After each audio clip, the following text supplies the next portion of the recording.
Hi, everyone. Welcome to our summer virtual series. My name is Caitlin, and I will be your host today. This year, our summer reading program is both in person and online, and we've got great activities and events just like this one planned all summer long. To join in the fun, there's a few things you have to do first. The first thing you're going to want to do is sign up for your very own library card at ocls.info/getyourcard. Second, you're going to want to join Beanstack by creating your own account at ocls.beanstack.org. Last, you're going to want to register to attend some of our awesome events at ocls.info/events.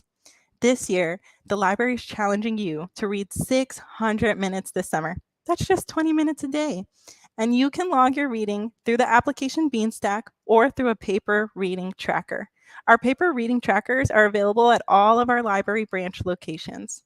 What is really awesome is if you read for 300 minutes by July 1st, which is super soon, you can pick up a goodie bag while supplies last. What's even better is if you complete our challenge and read for 600 minutes by July 23rd, you'll be entered into the grand prize drawing. For more information about our summer reading program, to see our events calendar, and check out book recommendations, visit our website at ocls.info/SRP. Okay, the time has come, what you all have been waiting for. We have a very special guest today. We have Kim from the Everglades Literacy Foundation. Let's welcome our friend Kim. Hey, Kim.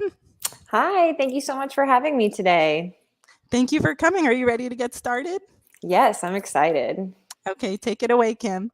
Awesome. Well, again, thank you so much for having me. My name is Kim Gooch, and I am with the Everglades Foundation.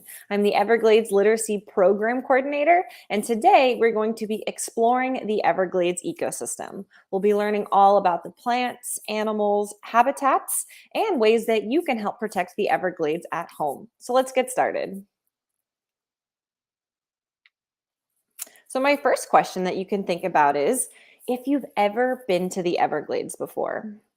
So, maybe you've been on an airboat tour, on a swamp walk, maybe you've been down to Everglades National Park. What about if you've ever learned about the Everglades before? Maybe you've learned about it in school, you've read a book about it at the library, or maybe you've attended a presentation like this before. But it's okay if you haven't, because today we're going to learn all about the Everglades ecosystem, water, habitats, and animals. And I always like to point out the two pictures that I have on screen. These two pictures look very different, but they're both a part of the Everglades ecosystem. The Everglades is actually really big. It has both wet habitats and dry habitats, as well as both freshwater habitats and saltwater habitats. So let's learn where the Everglades is. So on my screen, I have a map, and the map shows a star right in the Orlando Kissimmee area. Did you know that the Everglades actually begins in the Orlando Kissimmee area? The headwaters of the Everglades is at Shingle Creek. So it's really close to Orlando. It's really close to Orange County. And if you've ever been to Disney World or SeaWorld or Universal, it's actually really close. So the Everglades ecosystem or water will historically travel all the way down from the Orlando Kissimmee area through the Kissimmee chain of lakes into the Kissimmee River, and it will empty out into Lake Okeechobee. Lake Okeechobee is the biggest lake in Florida. In fact, you can see it from outer space. However, it was historically shallow, so when Lake Okeechobee filled with water, it would overflow its southern brim, creating that wide, slow moving river known as the River of Grass. So anything underneath this orange line is actually a part of the greater Everglades ecosystem, all the way down to Southwest Florida and even Southeast Florida, like Palm Beach, Fort Lauderdale, and Miami. This fresh water would filter through the wetlands, making its way through what is now Everglades National Park and emptying out into Florida Bay near the Keys, where Florida Bay is a brackish estuary, meaning that it has both freshwater and saltwater. The Everglades gets its name from the word forever because it's really big and goes on forever. and the word glades, which is an old word that means grassy open place. It also has the name Pahayoki, meaning grassy waters. So, why is the Everglades so important? No matter where you live in Florida, it's important to learn and understand about the Everglades. Now, I think we can all say that we have used fresh water today. Whether we've taken a sip of water, washed our hands, brushed our teeth, taken a shower, watered our lawn, we're all using fresh water. And the Everglades provides for us that clean, fresh water. It's all about the water that we share. 40% of Floridians, so that's almost half, about 9 million people, get their drinking water from the Everglades. That's a lot. But not only is fresh water important for drinking, it's also important for tourism. The millions of people that visit Florida every year, they need fresh water too. And fresh water is also important for real estate. All of the people who are moving to Florida every year, they need fresh water. And same with agriculture, the farmers who are growing our food for us to eat. We're all using this clean, fresh water. And of course, many people visit the Everglades National Park every year, which is the protected area of the Everglades. In fact, about 1 million people visit the Everglades every year, or Everglades National Park. Some great ways that you can explore the Everglades are by visiting the national park or any of the national preserves. You can go boating and fishing, hiking, kayaking, biking, or camping, maybe on a nature walk. There's a lot of really fun ways that you can get out and explore, not just in Everglades National Park, but in the entire Everglades ecosystem. So, the Everglades provides a habitat for thousands of plants and animals. A habitat is a home for plants and or animals that provides food, water, shelter, and space. So just like us, plants and animals need a place that they can call their home or that is their habitat, where they're going to be able to find food to eat, water to drink, and a space to call their own. Like I mentioned at the beginning, the Everglades habitats can be both wet and dry. So, in our inland areas, in our forested uplands, those are going to be the dry habitats. But along the coast, as well as in the rivers, lakes, and streams, those are going to be our wet habitats. And because we live in Florida and we're surrounded by salt water, these wet habitats can be saltwater. So, that's going to be along the coasts. They're going to be fresh water. So that's going to be our lakes, our rivers, our streams, more inland. And then that brackish water, that's going to be that mixture of both. So that's where the fresh water mixes with salt water in those beautiful estuaries along the coast. So on my screen, I have some images of dry habitats in the Everglades. And these might look familiar because many of these habitats we see all over Central Florida. On the left, there is the hardwood hammock. This is a dense canopy with a lot of tree coverage.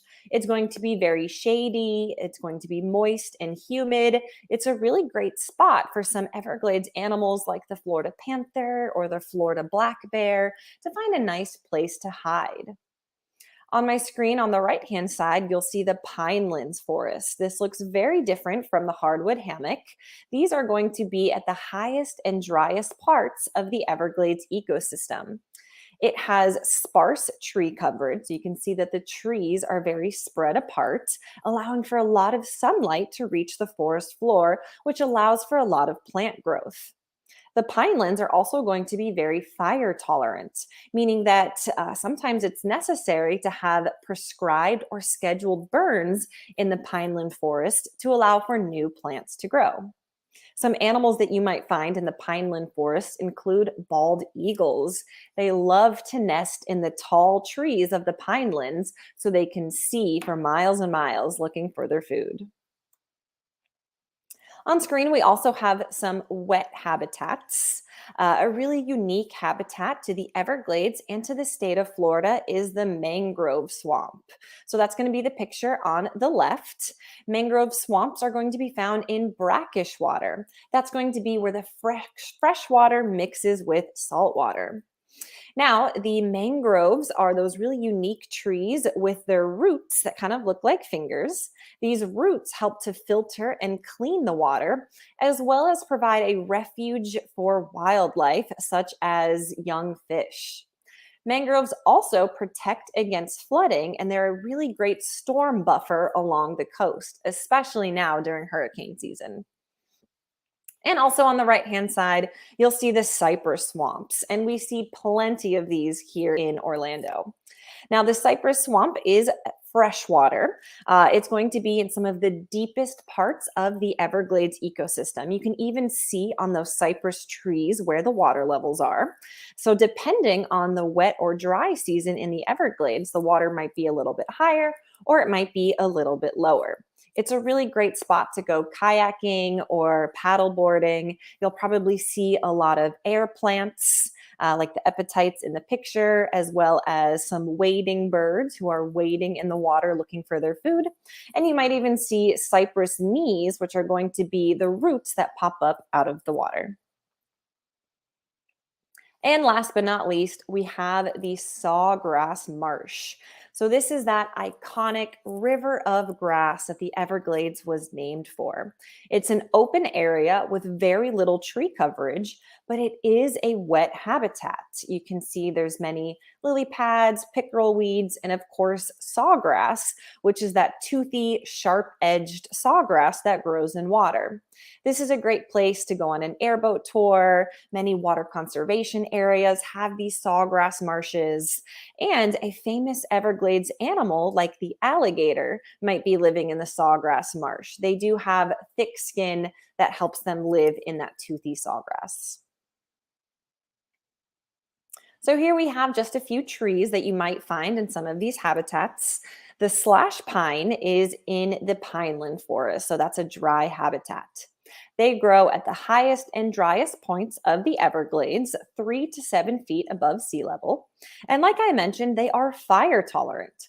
They have multi layered bark, long needles, and seedlings with thick fire resistant stems. So, if there is a scheduled burn in the pineland habitats, the pineland or the slash pine tree is able to survive. And of course, the bald eagle loves to nest in those tall trees. In the cypress swamps, you can find the bald cypress. So, those are going to be those beautiful, tall cypress trees. They can reach up to about 150 feet tall. The trees typically live for 600 years, although some are said to have survived for more than 1,000. So, if you're looking at a really tall cypress tree, you're really looking back in time. Now, as we saw in the earlier picture, the bald cypress also has a particularly unique feature in the form of knees, where those knobby segments of the tree's roots pop out of the water to help the tree get oxygen.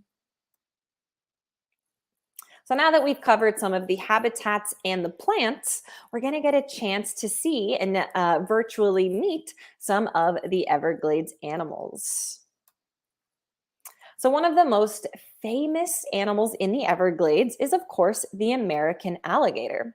But did you know that the only place in the entire world where you can find both the American alligator and the American crocodile living in the same place is the Everglades?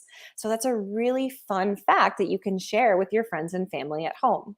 And you can see the two pictures here on screen. There definitely are some differences between the two. Now, the American alligator has a much more rounded or a U shaped snout, where the crocodile has a much more pointed or a V shaped snout. Also, when you look at their mouth, the American alligator, when it closes its mouth, has more of an overbite. You can even do that with your hands at home. Where the American crocodile, when he closes his mouth, his teeth fit together like a zipper. Their colors are a little bit different. American alligators are going to be that dark olive, almost black color, where crocodiles can be a lighter gray, and their habitats are a little bit different. American alligators prefer to be in freshwater habitats, which is why we see them all over Central Florida in our lakes, in our rivers, in our ponds, in our backyards, on our schoolyards. Where the American crocodile prefers more of those salty or brackish habitats. So, where that freshwater and saltwater mix. You will occasionally see them next to each other, but typically they're going to be found in different habitats. So here are some of those differences: their color, their snout, their jaw, their size, right? Crocodiles might be a little bit bigger, and then of course their habitat. Something really unique that the alligator does in the Everglades is they build alligator holes. So during the dry season of the Everglades, where it really doesn't rain that often, so during the winter months, the alligator will use its adaptations. It will use its strong tail, legs, and mouth to dig a hole in the area, and that hole eventually fills up with water. Now, all animals need water to survive, so many of these animals will start to congregate at the alligator hole to get a drink and maybe find food to eat. Now, a question that we get is, why doesn't the alligator eat all of the animals in the alligator hole? Well, they might have some. They might eat the fish or the turtles or maybe even a bird. But alligators are cold blooded reptiles. They really don't need to eat that much.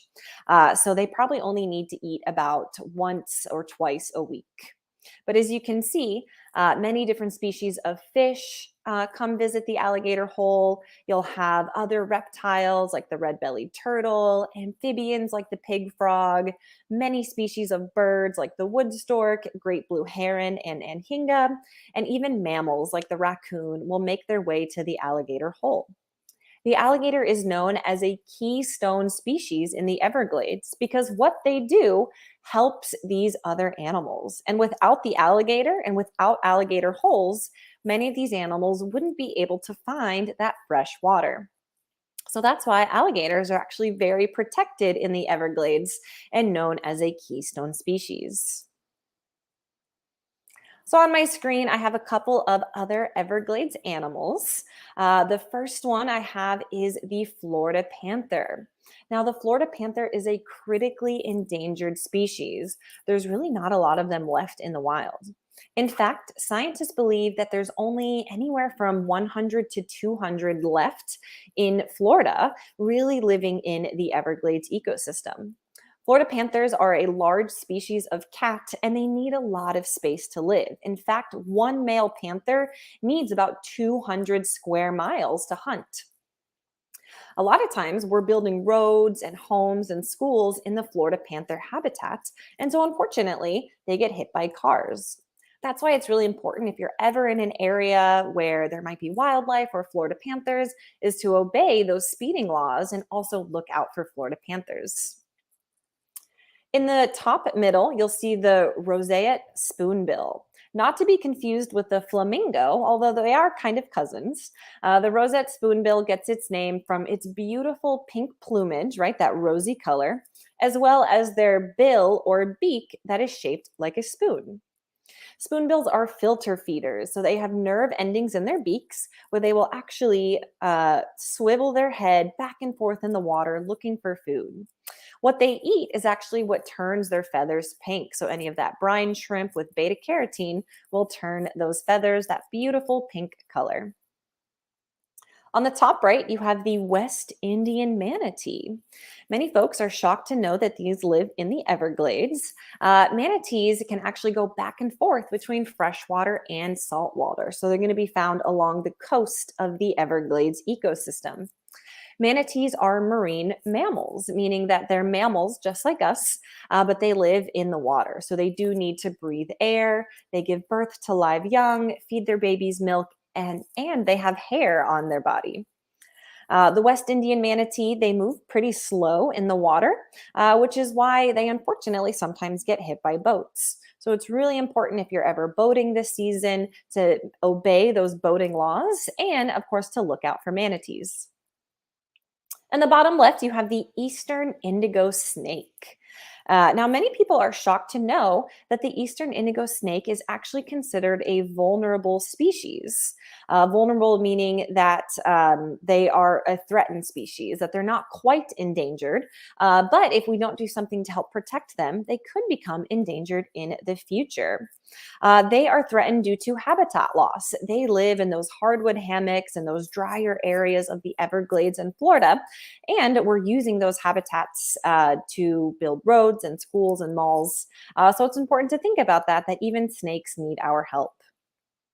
In the middle, we have the loggerhead sea turtle. Now, there are actually many species of sea turtles that nest along Florida beaches, and those beaches are going to include down in the Everglades. Now, the loggerhead sea turtle, as well as green sea turtle, leatherback sea turtle, Kemp's Ridley, when they're nesting along Florida beaches, you might see them roped off, especially this time of year during sea turtle nesting season. So it's really important to not disturb the sea turtle nests, as well as turn your lights off for sea turtles. If you live near the beach or if you are visiting for vacation, you want to make sure to turn off any lights near the beach, because when the sea turtles hatch, we want them to head towards the water following the moonlight so they can hopefully make it to the water. And last but not least, we have the North American river otter. The North American river otter is a freshwater species, so they're going to be living in our rivers and our streams, as the name suggests. They are also a mammal, as well as they are a carnivore. You can see that this river otter caught a tasty fish to eat. So we certainly see those all over Central Florida as well. So we've talked a lot about the different habitats, plants, and animals that live in the Everglades. And I've mentioned that it is really important to help protect the Everglades. Not only has the Everglades shrank in size, it's actually half the size it once was. We're also suffering from things like water quality and quantity problems.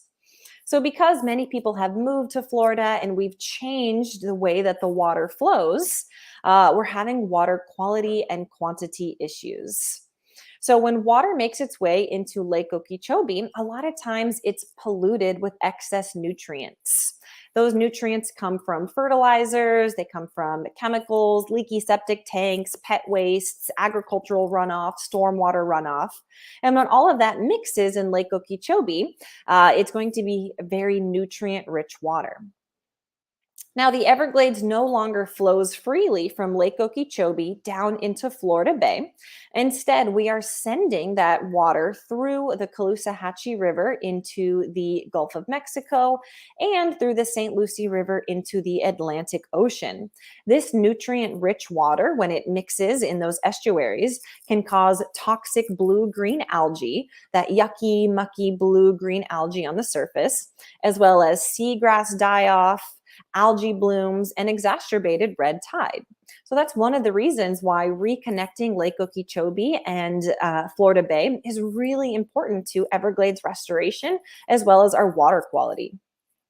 Some other threats to the Everglades include human population growth, invasive species, pollution, overconsumption of resources, and the climate changing. I mentioned invasive species. An invasive species is an organism that causes ecological or economic harm in a new environment where it is not native.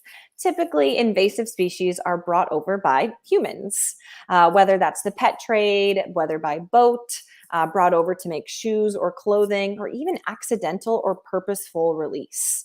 Some examples in the Everglades include the Burmese python, right? Scientists think there's over 500,000 Burmese pythons in the Everglades. That's a lot, especially when they're competing with other predators like the Florida panther or the American alligator. We see chameleons, green iguanas, and even plants like the Brazilian pepper that are not from Florida that can cause a threat. So that's why it's really important, if you are getting a new pet or choosing a new plant for your yard, you want to make sure that it is a native species or that you know how to take care of it. So if you're getting a snake or a lizard, just make sure you know how big does it get, what does it eat, how long does it live, and also where is that animal from. Just important things to consider that help out the environment. We love to end on this video that is all about protecting the Everglades habitats and wildlife. So this picture shows a wildlife corridor. So I mentioned how Florida panthers, when they have a lot of space that they need, and we're building roads and we're building homes where the Florida panther used to live. But by building wildlife corridors, that is actually a bridge that allows for Florida panthers and other animals to go underneath. It connects one habitat to the other and allows them to safely cross without getting hit by cars. So that's just a really great way that we're protecting Everglades habitats and wildlife. So, thank you so much for learning a little bit about the Everglades plants, animals, and habitats. I like to end with just a few ways that we can help our water supply and the Everglades ecosystem. So, a great way to help out is to pick up trash, right? So, next time you go to a beach or a lake, you can participate in a beach, a lake, or a park cleanup. You can bring some extra bags next time you go to the beach and just make sure to gather any trash that you see. If you're able to safely ride a bike instead of ride a car, that's a really great way to reduce our emissions and also help out with the environment. Using a reusable water bottle instead of a plastic water bottle. That's a great way to help out the environment.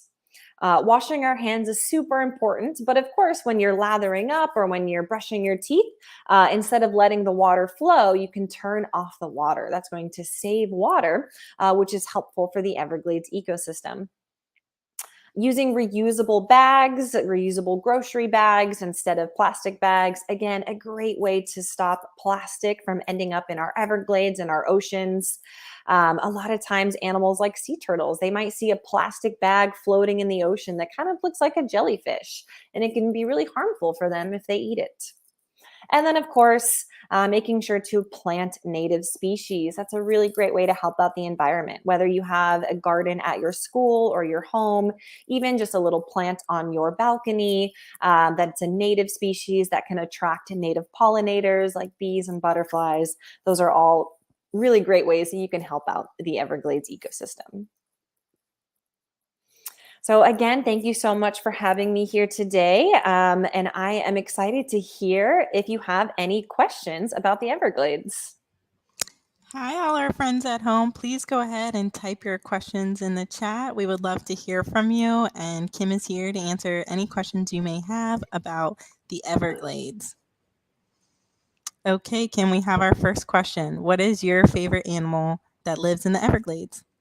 That's a great question. I would say that my favorite animal is probably the manatee. As a Florida native, I grew up boating and I grew up seeing these wonderful creatures. And I love that as a state, right, we're working to help protect them. Great question. I couldn't believe when you said that manatees have hair. When I heard Yeah. that, I knew they were mammals and I knew they gave live birth, but I did not know about the hair. So that was really cool and Yeah, they interesting. have small hairs all over their body. If anyone has any other questions, oh, we have another one. How is sawgrass different from regular grass? Yeah, that's a great question. So, sawgrass is a type of sedge as opposed to a grass. And the sawgrass is going to be pretty tall and thick, and it's serrated like a knife. That's how it gets the term saw, right? Because it can cut you like a saw. Yeah, I think I was fortunate enough to go on a field trip where we actually got to press our fingers against it. We have another question from a YouTube viewer. When did you start learning about the Everglades? Yeah, so I grew up in Florida and I really didn't I knew that the Everglades existed, but I really didn't start learning about it until a couple of years ago when I got this job. And that's when I learned that the Everglades actually starts in Orlando. I would go kayaking or paddling over in Shingle Creek. And I love the sign that says it's the headwaters of the Everglades ecosystem. So just seeing that really sparked my interest. And I've always loved Florida nature and Florida plants and animals. And so it was just a really great connection to learn more about the Everglades. I totally understand that. I'm also from Florida, and like I had mentioned to you, I knew the Everglades was in South Florida, but never here up in Orlando. So that was pretty cool. If we have any more questions from any viewers, please go ahead and type them in the chat so we can ask him here, our friend from the Everglades Foundation. Is the Everglades dangerous? Oh, that's a great question. So, the Everglades is a large, wild area, right? It's the wilderness. There are going to be predators that live there, like the alligator, crocodile, panther, python, black bear. However, one of the most dangerous animals in the Everglades is humans. We're the one who we're changing the Everglades, right? We're changing the ecosystem. We're changing the habitats that these plants and animals live in. So while if you do plan to visit the Everglades, there are many resources, there are many places that you can go, right? You want to make sure to drink plenty of water, wear sunscreen, wear bug spray, do your research so you don't get lost in the wilderness. But I would say the Everglades is not dangerous, and it's a really beautiful and unique spot. There are no other Everglades in the world. We're so lucky that we have this beautiful and unique ecosystem right here in our backyards. So I definitely suggest checking it out. Whether you go this summer, definitely drink lots of water and bring sunscreen and bug spray, or you can also check it out during the winter months where it's a little more dry and a little more cool. Yeah, I couldn't believe when you said that both alligators and crocodiles live in the Everglades, and that's the only place in the world where that happens. I thought that was so cool. We have another question. When is the best time to visit the Everglades? Yeah, that is a great question. So, in the Everglades, there's really two seasons. It is a subtropical wilderness. It's close to the equator. There's a wet season and there's a dry season. So it depends what you want to do. During the summer months, it is the wet season. So we're entering in the wet season now, where it rains almost every day. The sloughs are flooded. The sawgrass marshes are flooded. So if you wanted to do an airboat tour or a slough slog, the summer months are a really great time to visit because there's a lot of water. If you wanted to go camping, if you wanted to go on a nature walk, right? If you wanted to do more exploring or something where you can be outside for a long part of the day, then I would suggest going in the dry season or those winter months where it doesn't rain as much. It's not as humid and it's going to be a little bit cooler. Well, thank you for the recommendation. I think we have time for just another question. Mm-hmm. So if we have any more questions, please type them in the chat and we'd be so happy to answer them.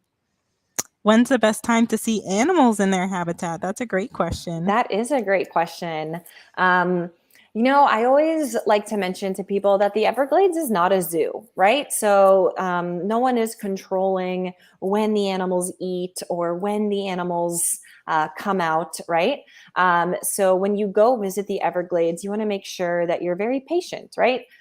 Some animals, depending on their feeding schedule, they might feed during dawn or during dusk or during nighttime, right? If they're nocturnal, you can look up to see when is an animal's particular breeding season. Like right now, it's the alligator breeding season, so you might see a lot of alligators, but you never want to mess with alligators. But even now, more than ever, right? You don't want to be messing with alligators during breeding season. So I always suggest grabbing like a nature book or a nature guide. You can get one at your local library or any sort of field guide that's going to show you the different birds or the different reptiles or mammals that you might see in the Everglades. And in there's always going to be facts and little tidbits about when's the best time to see them. That's a great question. Wow, Kim, I feel like I've just learned so much from you today. I want to thank you again for coming and sharing more about the Everglades with all of us here at the library. And I'm just so happy to have you today. So thank you again so much for coming. Absolutely. Thank you so much for having me. And I hope you have a great rest of your day and get a chance to explore the Everglades. Thank you so much, Kim.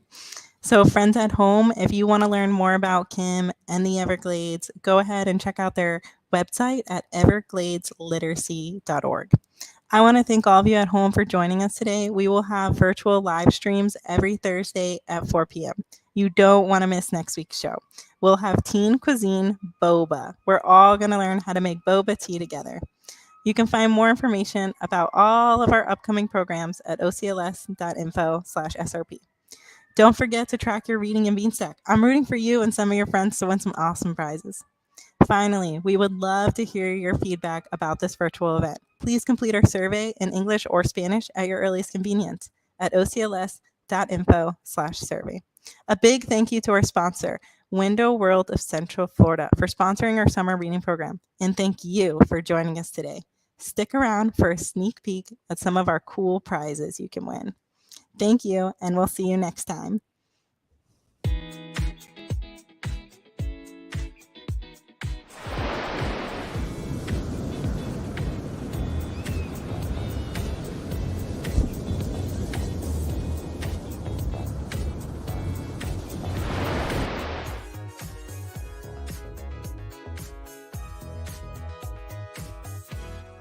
Thanks for watching. Subscribe to our YouTube channel to be the first to find out when we have new fun and informative videos for you. Orange County Library System is your place to learn, grow, connect.